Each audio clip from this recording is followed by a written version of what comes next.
Welcome back. We are here with the Vampire Black Widow Challenge, and we are actually going to be focusing on Simone in this part. So, Simone, as you know, is a little tricky, a little crafty, and also unsatisfied with the current state of affairs.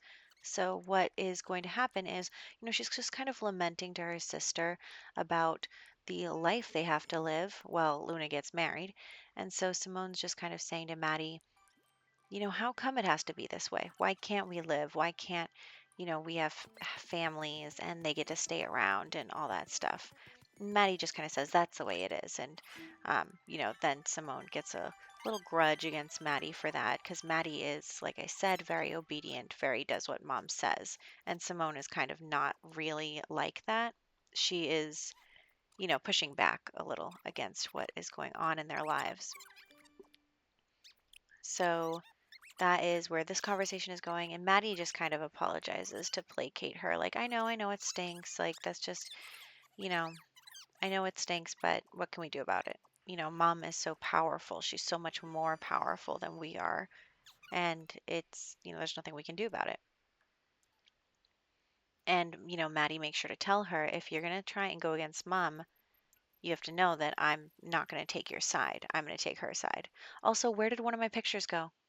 Where is it? Why is it missing? I'm not happy about that. Anyway, so that's basically how this conversation goes. And then Luna comes in and, the conversation kind of ends because Simone isn't willing to actually talk about that kind of stuff in front of her mother. And we actually have um, Simone also meeting her classmates online. So that's going to come up a little later, but we are sending Luna to meet spouse number 60. So we are going to this apartment to meet her. Look at that. There's a basketball court in this apartment. So also a pool. Is that a pool? Awesome, awesome. Okay, so we are trying to meet this sim, and I'm only finding one sim in here, but I think that's her. So we are going to introduce ourselves and then ask her to move in, and we are going to move her and her daughter in with us. So that is what's going on there. Pretty easy peasy. Heading home after this. Okay, so here we are. We are home, and I forgot to have Simone join the family club, so that's what we're doing here. And then I'm just having Simone also be texting her new classmates while Luna paints a portrait of spouse number 60. And basically, what's happening here is Simone has met a classmate online because she did homeschooling today, and his name is Shoyo, and um, he lives in Mount Komorebi, and also he is a vampire.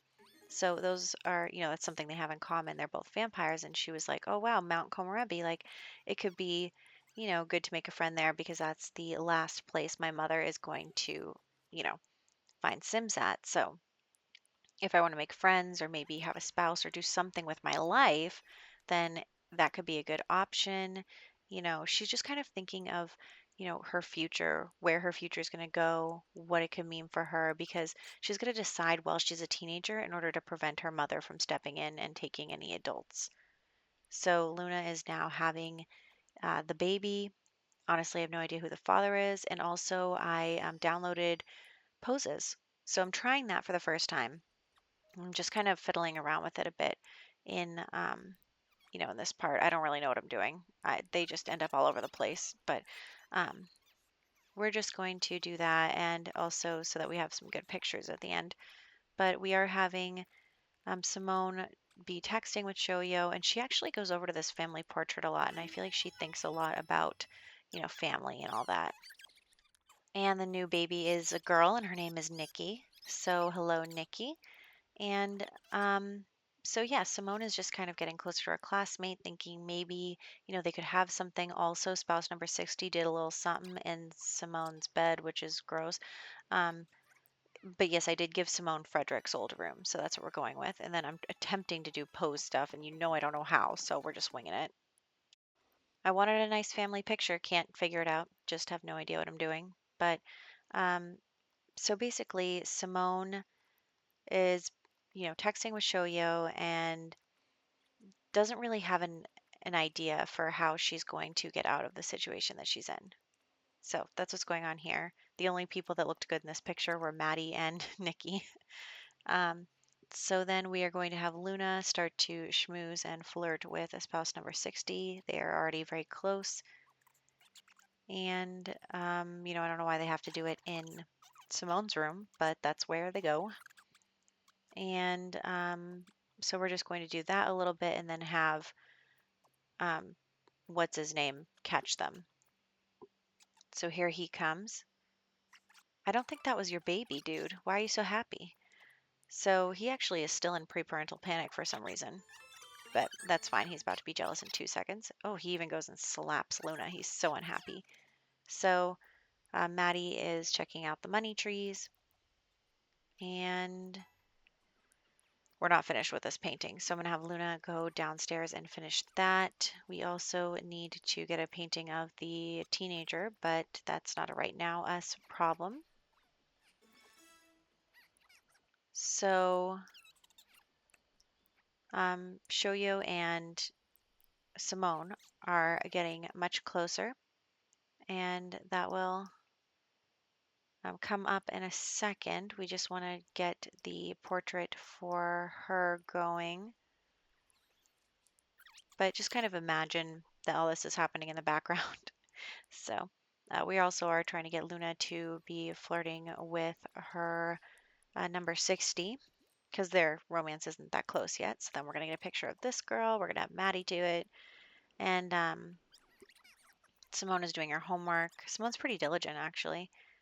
I don't know why she was frozen, but we're resetting her and then getting romantic. So that is what is happening here. And oh, also before I forget, while we're in this kind of lull of I don't know what to say while they're doing the same interaction over and over again, is I made a Twitter for The Sims, so I'm going to link that in the description, and there's going to be pictures, and it's also kind of like sneak peeks for my episodes here because I will be posting pictures on Twitter. Kind of, I guess I could schedule them, but I haven't really figured that out yet. So right now there actually is pictures from this part up on my my Twitter, and you can see spoilers because this is pre-recorded. So check that out. And Simone is now headed to Shoyo's house in Mount Komorebi. So she's arrived here and is going to meet him. Here he is. They're meeting in person for the first time, but they're already pretty close because they were talking online for school. And so they just kind of introduce themselves. And, she's been telling him a lot about her life and what's going on and what's coming for him and his family as well. I was going to try to have them take a hike together, but it was just not working. Like I couldn't get them in a group together. And then they didn't want to do it. She didn't want to walk over here. Then I realized that she's a vampire and it's sunny out and I'm an idiot. So I'm like forcing her to walk out in the sunlight. Um, anyway, I do get them to go on a partial hike, but only by saying go here together and not by actually going on a hike together because that never came up. So I'm just sending them somewhere over here. They can walk together and say they're walking and talking about the situation, about what's going on. And he is one, scared, and two, feels bad, um, you know, about the whole predicament. I'm sending her home because she's burning. So they're take their hike and they go back to Shoyu's house and meet Shoyu's mom here. So this is Shoyu's mom. I don't remember her name. And um, you know, Shoyu kind of asks her for advice, and she basically says, "Well, there's no vampire stronger than Luna in the whole universe. So only a vampire with Luna's like bloodline could become strong enough to defeat her." And Simone says, "Well, I'd do it myself, but I can't because, she's going to get rid of me before that happens."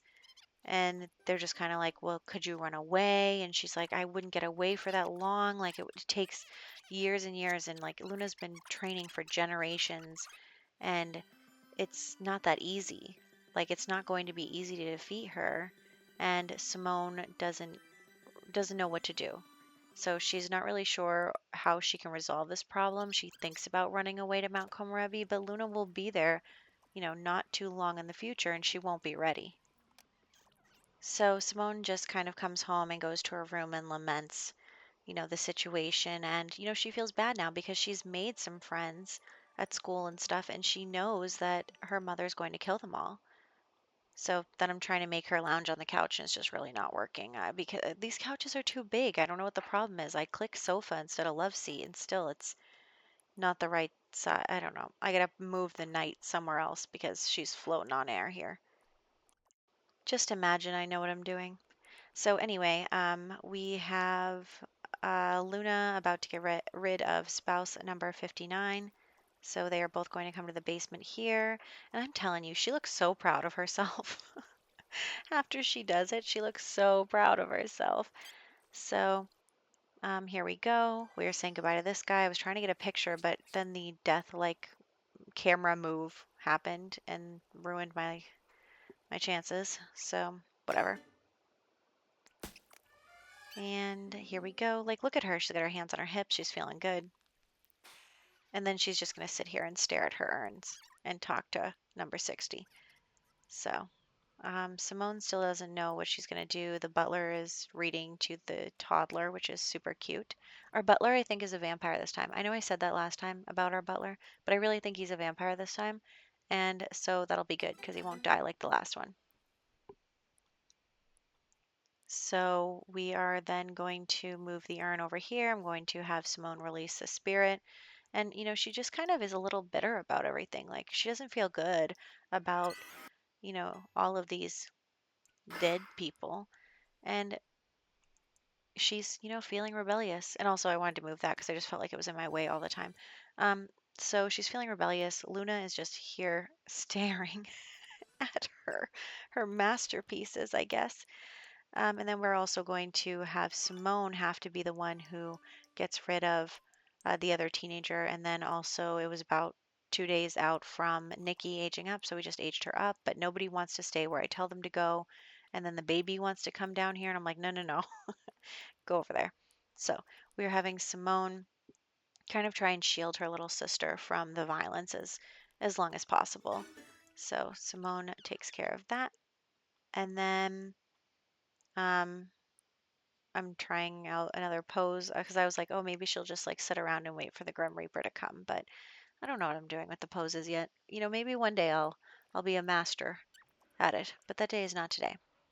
So here is the Grim Reaper, and actually they do chit chat, and um, they don't have great first impressions, but they get on. Actually, he's terrified, which is hilarious.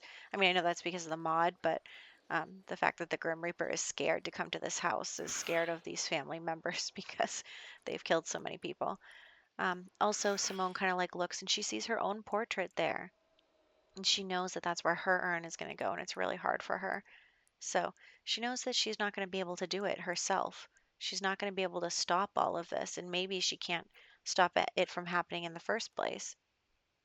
But anyway, we're having Luna come over to the spouse. They're now dating, and we are having Simone chit chat with the Grim Reaper. So there's that. And then we are going to ask Shoyo to meet us at the Vampire Nightclub. So here we go. So we are headed to the Vampire Nightclub to meet Shoyo, and the Grim Reaper came for some reason, and one of the ghosts, and I don't know what's happening. But Shoyo is actually sleeping, so we're going to have to force him to come here. You just have to come when I tell you to come. I know it's 6 in the morning, but I don't care. Also, I always forget where the summon sim thing is. So here we go, and we are going to, head downstairs and have a little dance battle. So they are just going to dance and like hang out and enjoy each other's company. And before, Simone decides to tell him what she's decided. So they are just going to dance and hang out. And then, um, she gets a little flirty with him. And she's like, show you like we're really good friends. I know we're really close, blah, blah, blah. And um, it's really not working. He's like, just tell me what's going on, what you're planning, because she's a planner, right? She's cunning, she's tactical. So, um, I'm like, you need to do what I tell you to. I am God, and my Sims need to do what I want them to do. Um, so basically, um, she says to him, I figured out the solution. In order to get a vampire that is related to Luna and has enough time to train for as long as they need to and to be able to defeat her. And she says, the only problem is it's not going to happen before everyone in these sim worlds is gone. So, we're assuming a larger world out there, and there are Sims that aren't in the worlds that we see here, like maybe off across an ocean or something like this is a continent. I don't know. So, um, she says, I need to have a baby. So he agrees because I spent way too long explaining that, and we already got to this part. But she says, I need to have a baby. So if I have a baby, the baby can, I'll hide that I'm pregnant and then I'll give you the baby and then you can hide the baby until Luna gets to you. Hopefully the baby will be old enough by then to, hide somewhere else. And that's the plan, is that this baby is able to survive the, destruction of every sim in these worlds and then eventually become strong enough to defeat Luna and then maybe like populations from other places can start to trickle in. And at first he was kind of reluctant. He was like, I can't believe you like are thinking that way. And she's like, but that's the only choice because we can't find another vampire that's as strong. So they decide to give it a go. He probably should have consulted his mom first, but that's too bad. So she is taking the pregnancy test and she is pregnant. There you go. Look at that face. So Simone's grand plan has been put into action. She is now pregnant and she has to hide it from everyone. And she has to hide it so that she can have the baby, give the baby to show you, and then show you can hide the baby until she's old enough to hide somewhere else, and then one day defeat Luna and stop her. And of course, I don't think Simone wants her mother to die, but she wants her to be stopped. So that is going to be Simone's storyline. We'll see what happens here um, and how it turns out, whether she gets caught or whether, she succeeds. What will happen when Luna gets to Mount Komorebi? Will the baby be there? Will not be there? It's just going to be exciting and in the future for us. So check that out. Check out the story on my Twitter, and I will catch you guys in the next one.